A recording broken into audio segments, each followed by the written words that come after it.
All right, homework 3.4 has two simple things you need to be able to do that are new. The first is being able to tell where something is concave up versus concave down. These are vocabulary words that you want to instantly ring a bell with you. Concave up, the way you tell if something is concave up, is if f prime prime is greater than 0, or since that's the derivative of the derivative, that means that f prime is increasing. Concave down is f prime prime is less than 0, which means that the derivative of the derivative is negative, which means that f prime is decreasing. The easiest way to do it is almost always just to find f prime prime and see what's going on there. Let's do A. We want to find where the function is concave up versus concave down.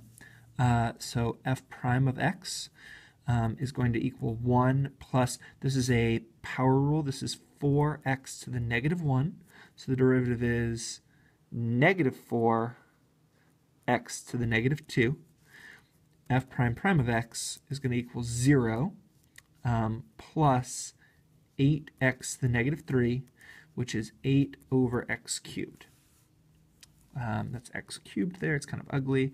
And so we want to know where is f prime prime above 0 and where is f prime prime below 0. I'm going to make a quick sign chart.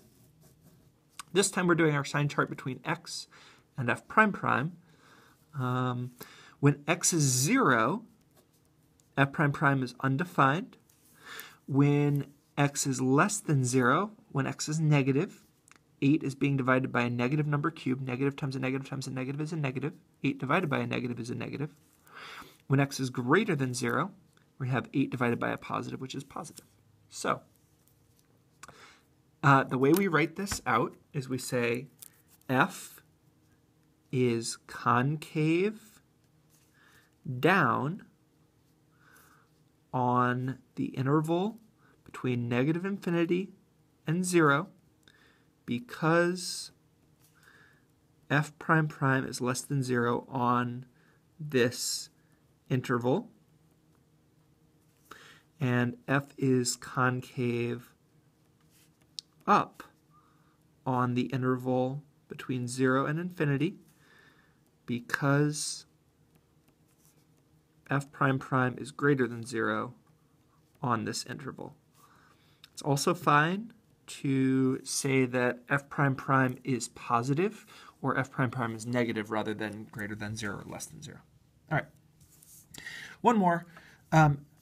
Determine the points of inflection. Another vocabulary. Point of inflection is where f prime prime changes sign. So, easiest way to do that is just to find f prime prime. F prime prime of x equals, well, let's find f prime of x first. 3x squared minus 6x. F prime of x is 6x minus 6. And so first we'll find where it's equal to 0. So 6 times x minus 1, 0, x equals 1. When we make a sign chart, note that we're not just looking for is it 0, we need to see does it actually change signs, because sometimes it won't. When x equals 1, when we pick a number below 1, like 0, we get a negative times a positive, which is negative. When we pick a number above 1, like 3, we get a positive times a positive, which is a positive. And f prime did change signs, so an inflection point at x equals 1.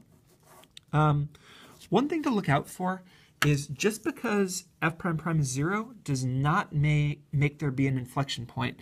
This is a common trick thing they do on the AP exam, is they'll give you a place where f prime prime is 0, but it won't necessarily change signs. For instance, just a really simple example, f of x equals x to the 4th. F prime prime of x, when you find it, is 12x cubed, sorry, 12x squared. And if you make a sign chart, obviously f prime prime is 0 at x equals 0. But when you put in a number less than 0, you get that x is equal to a positive number. When you put in a number greater than 0, you also get that f prime prime is equal to a positive number. And so even though f prime prime was 0, f prime prime did not change signs, and so there was no inflection point. A quartic function actually looks like this. Looks a lot like a quadratic where there is no inflection point there at x equals 0. Hopefully that helps you, and you do great on the rest of your homework.